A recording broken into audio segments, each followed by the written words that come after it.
somebody's campaign coffers really are struggling right now. So she gonna keep saying trans so that people will feel threatened. And child, listen, I want y'all to am tell no me child. whether or Do not call me a child. I am no child. I want Don't to even find start. out I am a grown which woman. of those emails actually have. ceilings. Chairman, I am reclaiming my time. You will not do that. Order. I am not a child. I am reclaiming my time. If you want to take it outside, Mr. Chairman, the committee is not in order. Order. Point of order. Order. Somebody's campaign coffers really are struggling right now. So she gonna keep saying trans so that people will feel threatened. And child, listen, I want y'all to tell no me child. whether or Do not call me a child. I am no child. I want Don't to even find start. out I am a grown which woman. of those emails actually have. ceilings. Chairman, I am reclaiming my time. You will not do that. Order. I am reclaiming my time. If you want to take it outside, Mr. Chairman, the committee is not in order. Order.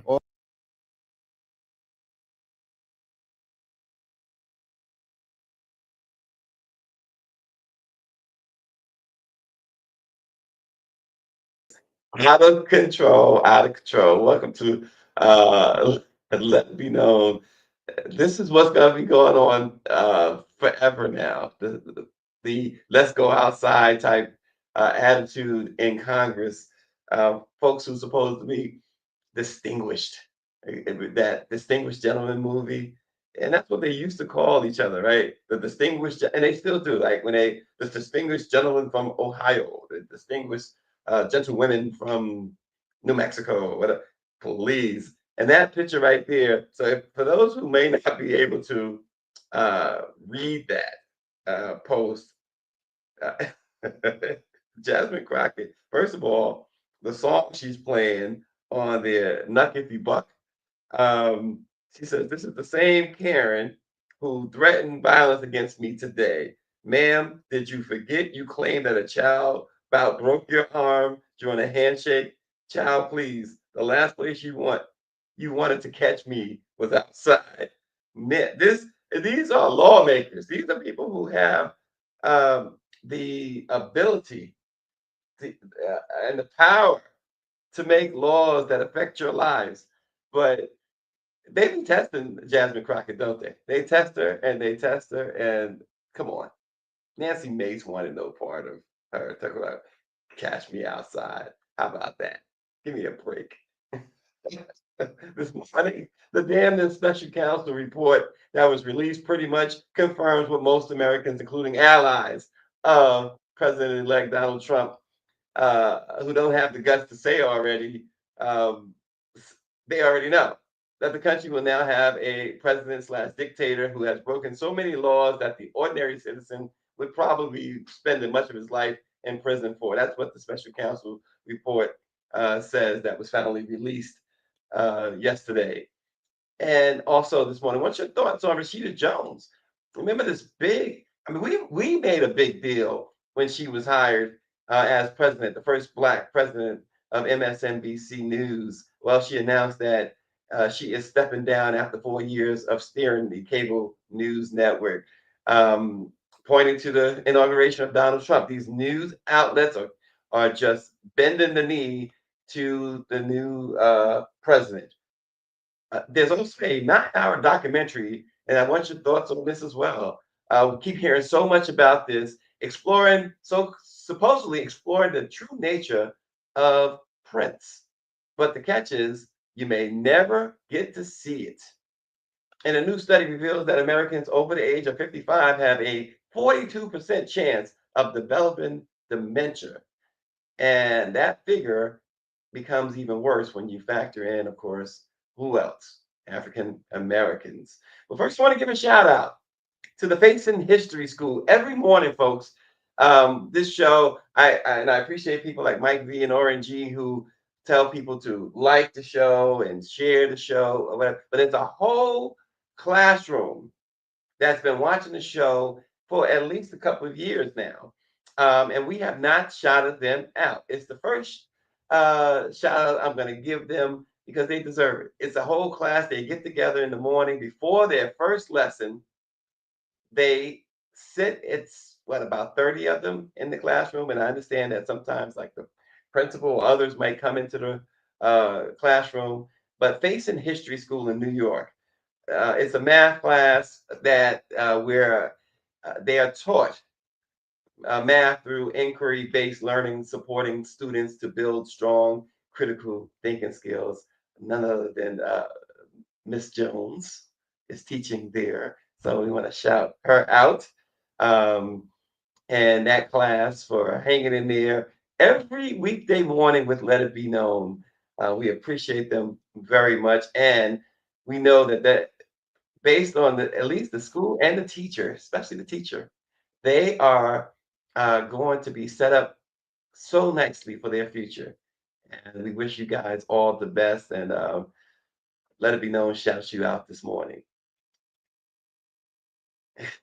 So back to Jasmine Crockett. Yes, much love. Cheryl Brown says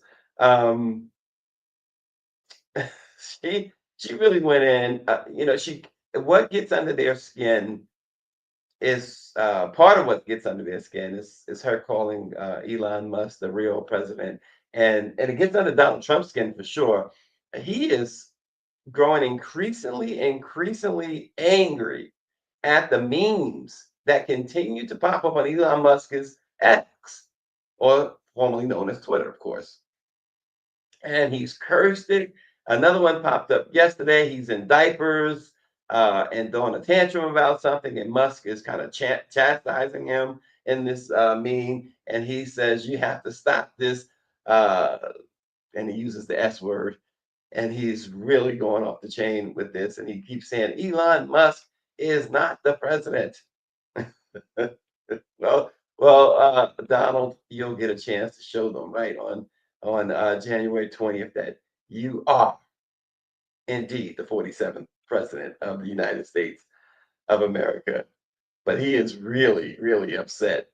And they keep pouring it on and pouring it on. And this special counsel report does not help his cause whatsoever. He fought to keep it under wraps. And what's interesting about it is that, and I imagine that Judge Eileen Cannon, who really is a ardent Trump supporter, who should never have presided over the classified documents case, according to many other judges down in Florida.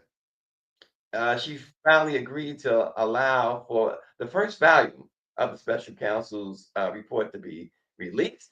And boy, oh boy, maybe she didn't realize just how damning this first volume is. It's a severe blow to Donald Trump. It's just another, well, let me say this. It isn't just another document. It's a profound indictment of the lengths to which Donald Trump has allegedly gone to subvert the democratic process and obstruct justice. It wasn't just, we all, and I mean, I hadn't heard anybody else talk about this, but we all referenced the call he made to the attorney general, or the secretary, I should say, down in Georgia. I need X amount of votes, 11,000 votes, find me 11,000 votes. Well, apparently, he did that to others as well, according to the special counsel's report. He said, Jack Smith said, listen, had this thing gone to trial, had Trump not won the election, not only would they have gotten a conviction, there would have been jail time, and it would have been so strong that no appeals court would have been able to overturn this type of conviction, according to Jack Smith, the special prosecutor, who now leaves office and certainly, sometime in the next couple of days, must get a presidential pardon, a preemptive pardon. Otherwise, he's going where he wanted to put Trump. There's no question about it, or worse. Because they've already said, listen, these guys who tried to prosecute him, there's going to be some serious repercussions for that. Yes, and so the infighting with MAGA continues. Steve Bannon has vowed to kick, as RNG says, President Musk out of Trump's inner circle. He says, I am minding my Black-owned business. So Rashida Jones, the president of MSNBC, announced that she is stepping down after 4 years of steering the cable news network. She made history as the first Black executive to lead a major U.S. television news network. Remember when everybody talked about it? We did stories, and in fact, we interviewed Rashida Jones. She came on, and we spoke with her, and I mean, she made the rounds everywhere.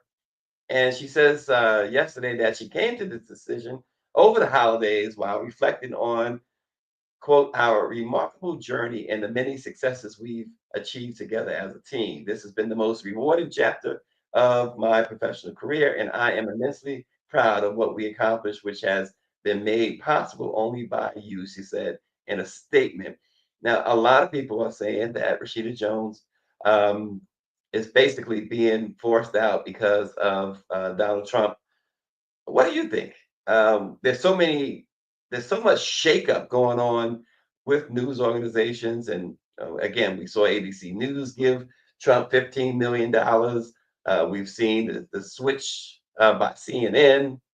We've also seen, of course, Fox is Fox. Fox is gonna Fox, right? And Mike B says Rashida Jones knows where all the bodies are buried. Would love to hear an interview with her on Let It Be Known. Love to get her on again, absolutely.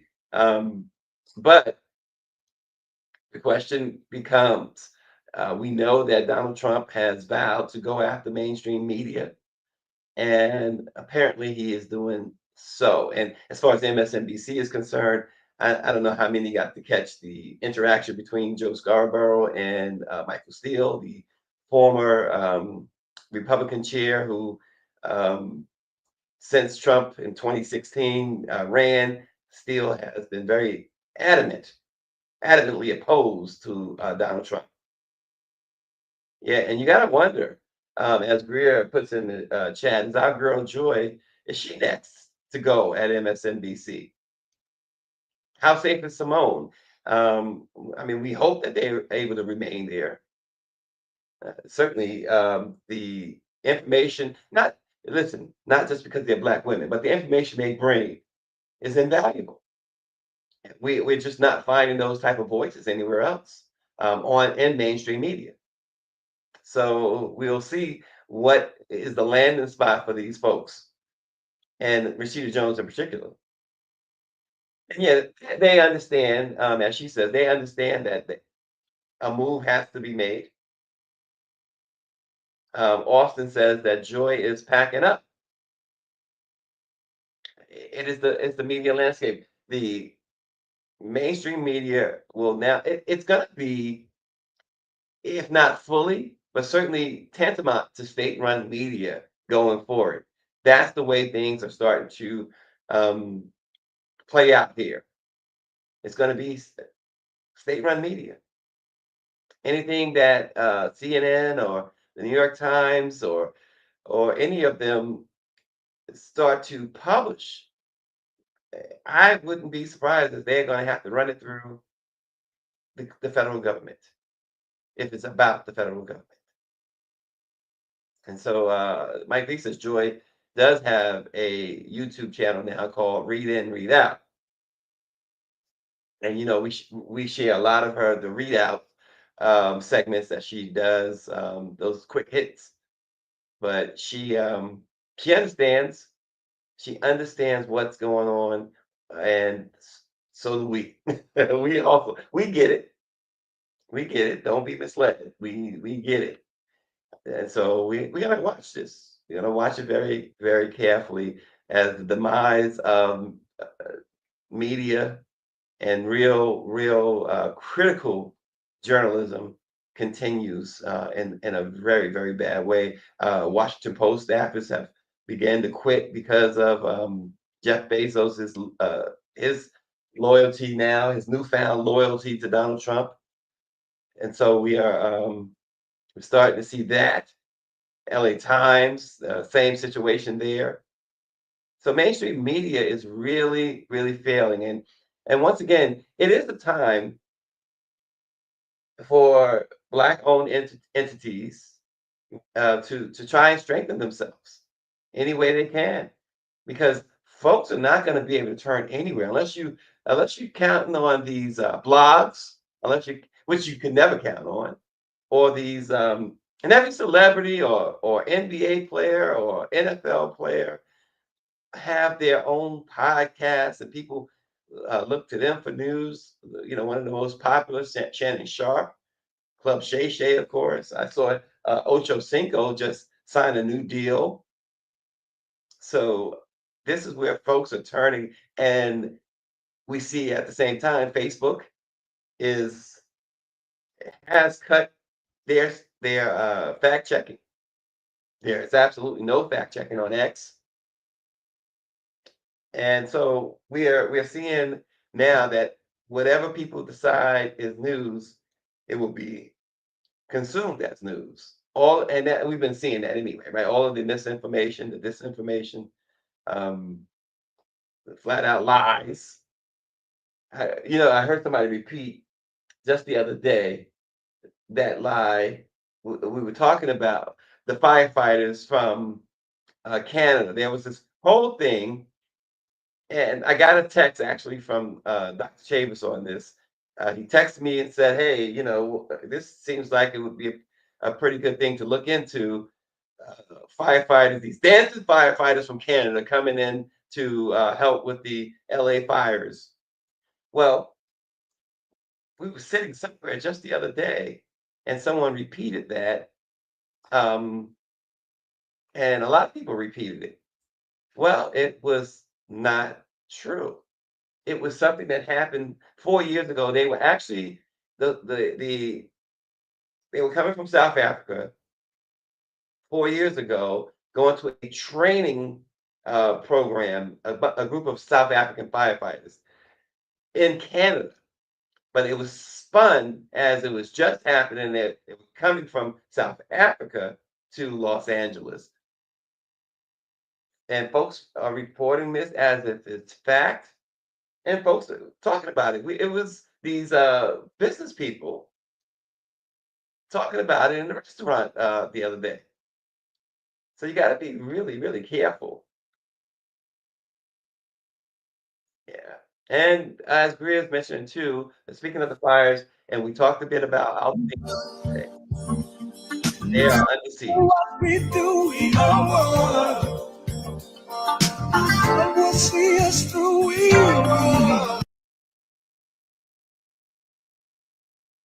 Yep, folks are trying to take the property of these Black folks there in Altadena. Very rich. We talked about the rich history of Altadena and how they were a very key neighborhood in the civil rights movement and beyond and beyond. So something to really watch as this thing unfolds. We talked a lot about that yesterday, and a lot of these neighborhoods are simply not coming back. I saw Jay Leno be interviewed by CNN's Anderson Cooper, and at the scene of the fire, and he lost. Apparently, his neighborhood is torched, and he was saying how it's going to be impossible to rebuild a lot of neighborhoods. And he even made the case to how do you expect insurance companies to even afford the $300+ million that the price tag is right now. And RNG continues to say, don't sell a thing. Your neighborhood would look like New Orleans. It's just hard to imagine that a lot of these neighborhoods in Los Angeles and the surrounding areas are coming back at all. Greer says she believes that Black folks are going to hold firm on this one, RNG. Yeah, I mean, the gentrifiers are certainly looking even as we speak. And she's saying, look, hold your property. The house may be gone, but hold your property. Put a tent up if you have to right now. Hold your property. Angela Connolly says, out of all the celebrities telling their stories, I have heard nothing on the true previous homeless population. 100%. 100%. That is an extremely good point. But again, folks, our certainly thoughts, I hate to use the term thoughts and prayers. Our thoughts certainly are with those in Los Angeles and Los Angeles County and the surrounding areas. This is horrific, this is to say the least. At least 26 people have lost their lives, and countless people have lost their homes and other properties there. So we continue to watch that situation. As I said yesterday, we have about, by my estimation, about 9 newspapers in the NNPA family that are in the Los Angeles area. So far, we are hearing that they're doing what they can, like everyone else. They are trying to help. I know the Sentinel is putting together something. Pam Bakewell, in an email to myself and Dr. Chavis yesterday, said the Sentinel is planning some big. I don't want to use the term event, but something to really help the situation. So keep an eye on what the Black press does there in Los Angeles. Whatever it is, as James Brown said, it's got to be funky. And speaking of being funky, we got to talk about Prince. There's a 9-hour documentary exploring Prince's true nature, allegedly. But the catch is you may never get to see this documentary. And there's been a lot of talk. I saw Torre about a month ago post something, and it's interesting because folks are saying what he posted and what he said about it is not necessarily true, which is odd because Torre generally has his facts and is very cautious about that. But Ezra Edelman, the director of the project, has experienced exploring the ins and outs of multifaceted individuals. Ezra did the OJ Made in America documentary, which won the Academy Award for Best Documentary Feature at the 2017 Oscars. Well, Ezra saw a cut of the project, and the singer's estate, Prince's estate, apparently demanded that the edits be made to the film, leading to them being locked in a legal dispute over its release. And one of the few people who saw the entire documentary is Sasha Weiss. Sasha Weiss is the deputy editor of the New York Times Magazine. And she said, I think it's a really layered portrayal of Prince. I think it's in many ways a celebration of his brilliance and what it takes to be such a brilliant person and some of the pain of that. Now, going back momentarily to Ray was reporting that there was some very ugly information about the women in his life. And those who have been able to see the documentary, like Sasha, don't report that at all. In a September story that Weiss wrote, in fact, she reported that Ezra Edelman was interested in tackling the project because Netflix was they were able, not about to, but they were able to secure access to Prince's personal archives at Paisley Park. And as a result, Netflix and Prince's estate made a major agreement.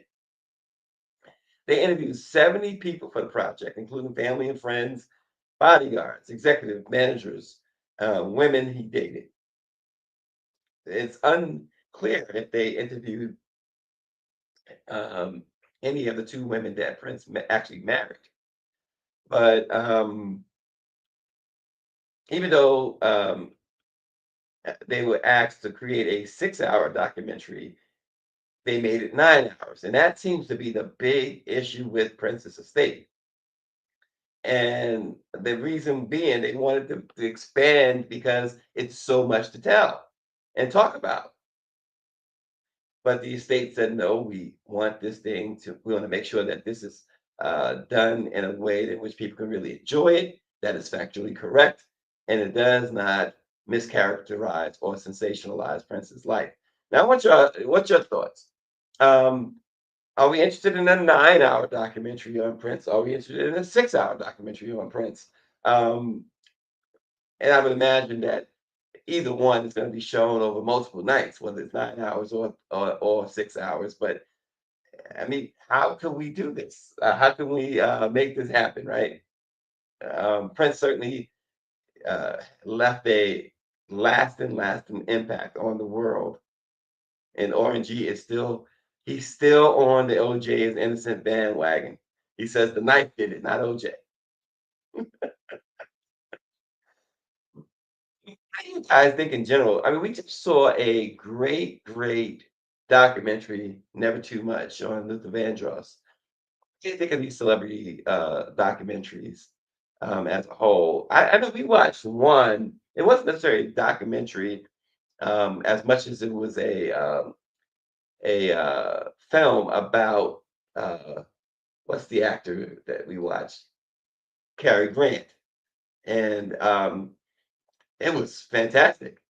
It's absolutely fantastic, and it was able to go into some territories, some uncomfortable territories in Cary Grant's life that I'm sure perhaps surprised some.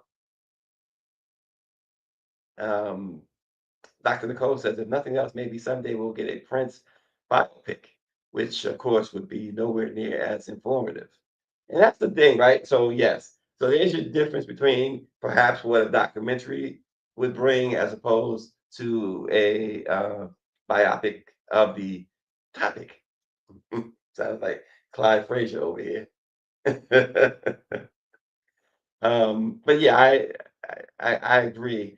RG says, I will watch the Prince documentary. I saw his very last performance in Atlanta. He's an amazing musician and performer. Wow. So I wasn't aware of that. RG, that you saw that performance in Atlanta, that now infamous Atlanta performance, and it's infamous only because it was the last and what happened to Prince when he left Atlanta. If you recall, Prince flew, the plane had to make an emergency landing. We learned later that at that point they had to resuscitate him. A couple of days later, he put out a statement saying that his fans should hold off on their prayers. And then, perhaps about a week after that, he had collapsed and died in the elevator at Paisley Park. And so that was that Atlanta performance was truly his last performance, and it's very sad to see that has been concerts haven't been the same. I'm looking at $300 a ticket could touch the ceiling. What does that mean? Oh, okay. $300 a ticket and I can touch the ceiling. He said, "Oh, you said, oh, really?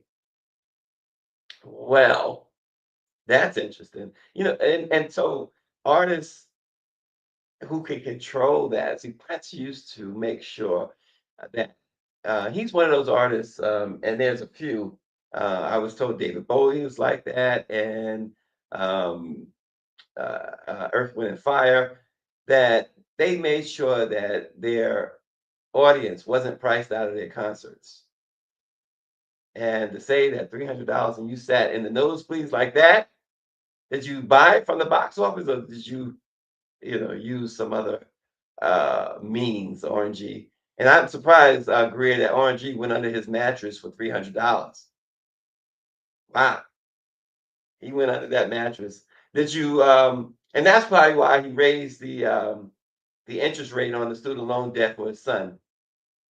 And if that's why, I'm not mad at you. He had to figure out some Prince money here. He had to figure it out. Folks, a new study has revealed that Americans over the age of 55 have a 42% chance of developing dementia, a figure that more than double that was previously reported. This is from a NYU Langone Health study, where they should say that Americans over the age of 55 now have a 42% chance of developing dementia.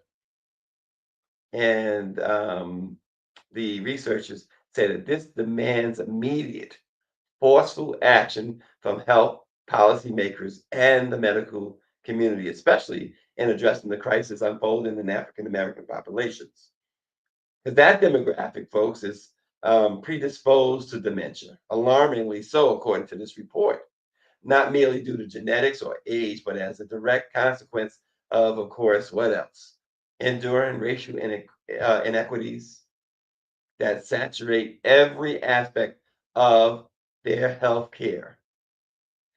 Systemic racism has not just marginalized African Americans within the healthcare system, it has actively endangered their lives, according to this report. So the report mentions the barriers preventing timely access to diagnosis and care, like economic disparity, inadequate healthcare coverage, and historical medical abuses. We all know the stories. We all know those stories. And then, of course, there's the higher incidence of obesity, hypertension, diabetes. These are not just risk factors of dementia, they are markers of a failed system that has consistently devalued Black lives. So, therefore, it is not enough to suggest mild reforms or half health measures. And this is what, at most, you've been getting from your lawmakers, these half-hearted measures. The report's authors say it is imperative that the government and healthcare entities launch aggressive, well-funded initiatives aimed specifically at African American and other minority communities. And some suggestions is free or low-cost screening for dementia risk, comprehensive community health programs that integrate mental and physical health services, and expansive education campaigns about preventative health measures. So a lot going on there, folks. Get yourself checked regularly and get screenings for these things. A lot of times, the African American community and other minority communities, for that matter, don't take the time to do screenings, and because of the distrust in the healthcare system, they just don't bother to get involved in any of these trials that go on, clinical trials. We have to be more proactive when it comes to our physical health and our emotional and mental health as well. ONG is looking for somebody today. He's looking for a fight. He says Trump has signs of dementia. Well, at 80 years old, or almost 80, that there's a lot going on there. Trixie is right. Nancy says that Michael Jackson said it best, that they don't really care about us.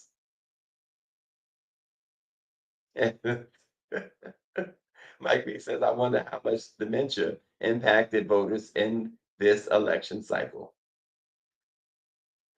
Look, if you do something on that and you find out, let us know.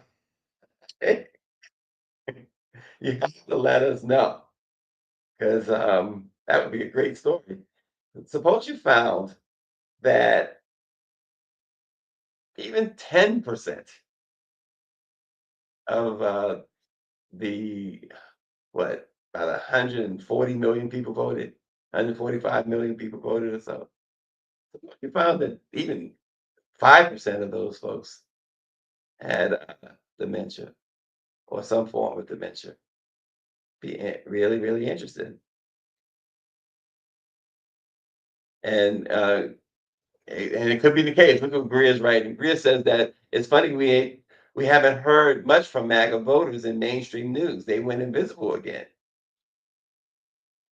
There's just a lot of and I know Greer is now she's definitely is a conspiracy person, but it does make you wonder whether or not, 4 years ago, the election was stolen.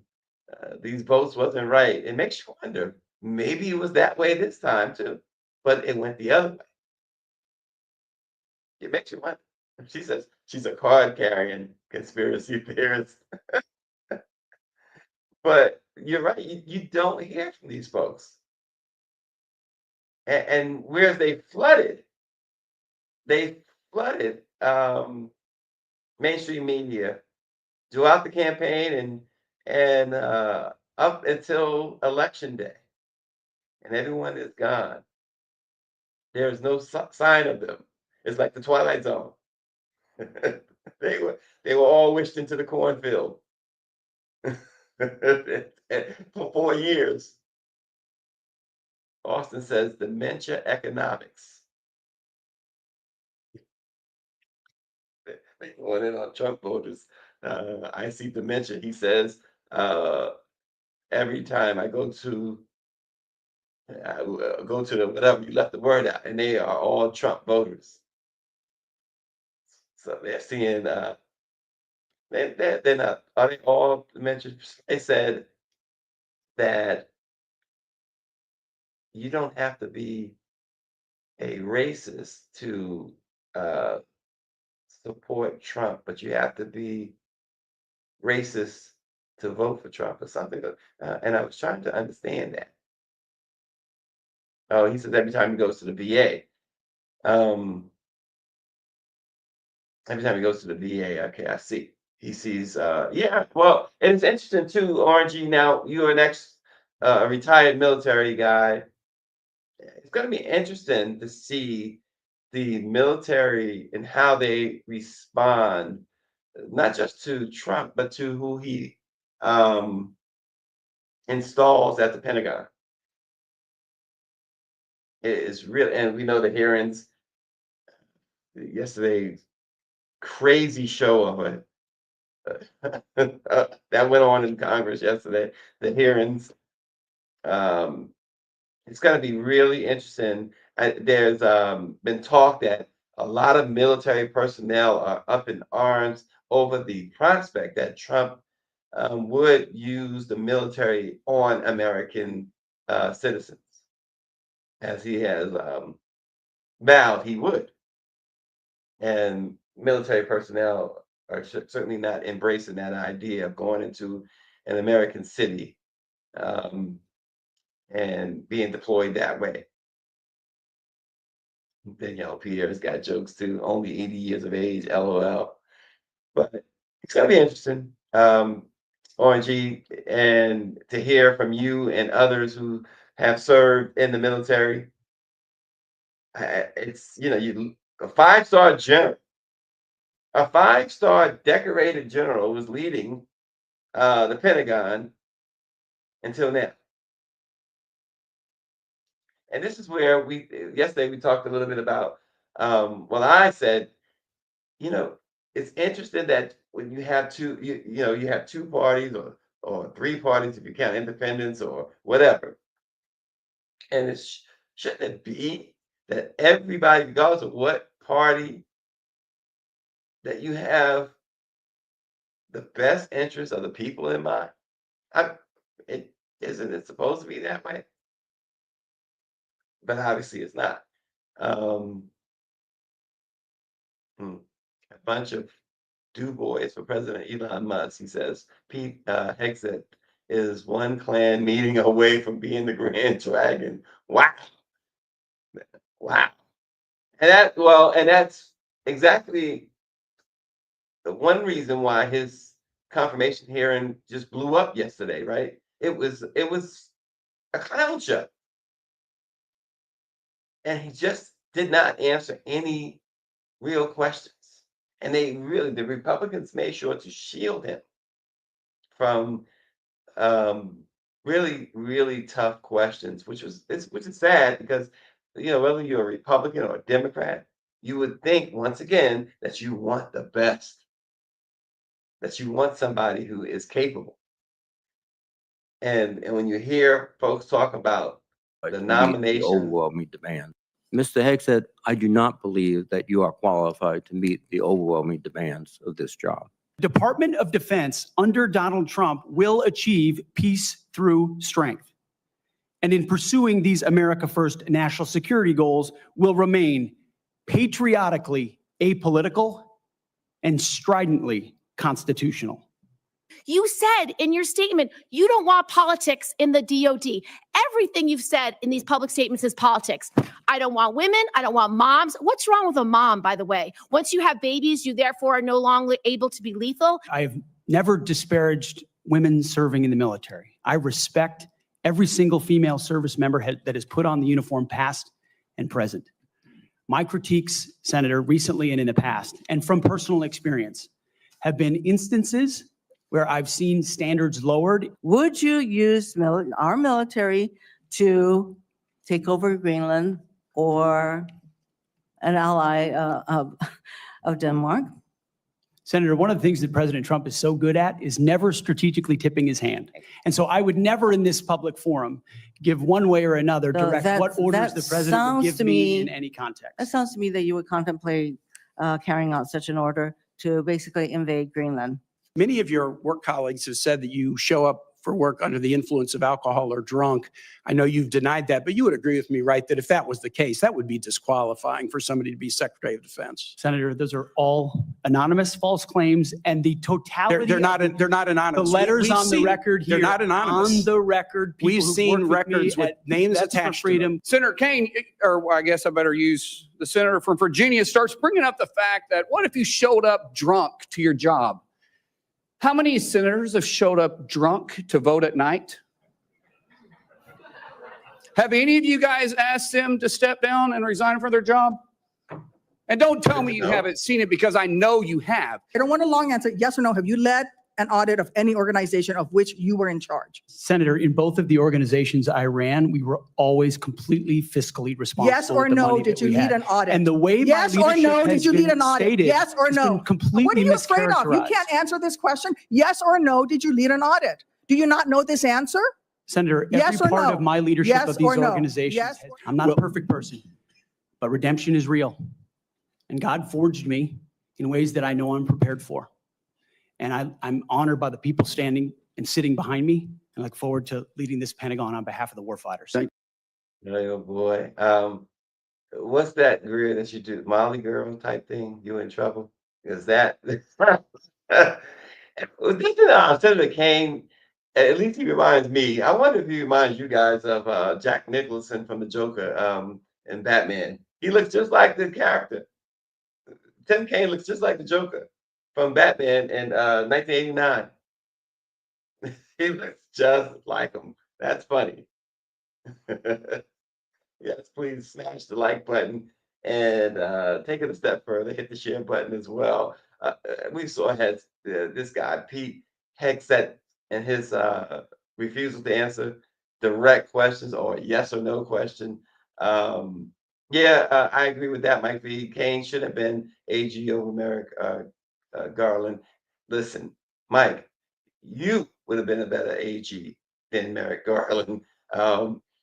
We should have actually, David Youngblood should have been the AG. That's who should have been the Attorney General under the Biden administration. But that's what the hearings look like. And that's what all of these confirmations are going to look like. And no doubt, each of them will be confirmed. There's a lot of talk about the education secretary. Of course, she's from the WWE, World Wrestling. She has and there's your guy who's going to be the leader of the Department of Defense right there, Secretary Hegseth, I should say. There it is. What does that mean, folks?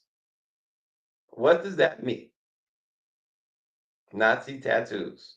And he is going to lead the military. And no, Mike V, still no word on a Marilyn Mosby pardon. In fact, President Biden is going to address the nation tonight in a farewell speech. It's going to be interesting because we should hear about more pardons. And at least I would expect we'll hear about more pardons. It's only literally a couple of weekdays left, Thursday and Friday. And he's done. He's finished. I mean, I know it's up until Monday or Sunday at midnight or whatever, or at least until Trump actually is sworn in, taking the oath. But the idea of allowing Marilyn Mosby and others to sit and wait and wonder, that it's a crime. It's an absolute crime. And I heard someone else now, the attorney, the prosecutor in the Hunter Biden case, the latest to blast Biden for pardoning his son. Folks, get over yourselves. That's all. Get over yourselves. As if every single person who has a child in a position, understanding the situation, who would not have done the same thing? Come on, get real. Get real. Very, very easy. Easy. I said it long before you, and you guys heard me say long before. Biden would be absolutely insane. I would totally buy the dementia thing with him if he didn't pardon his son. It was a rogue prosecution. Number one, he had a deal with prosecutors a year before that they reneged on because of political reasons. It was totally political. Then you had the specter of a Trump administration who's coming in with revenge and retribution. And in fact, old Petey boy used the word retribution in his confirmation hearing. Come on, give it a rest with that.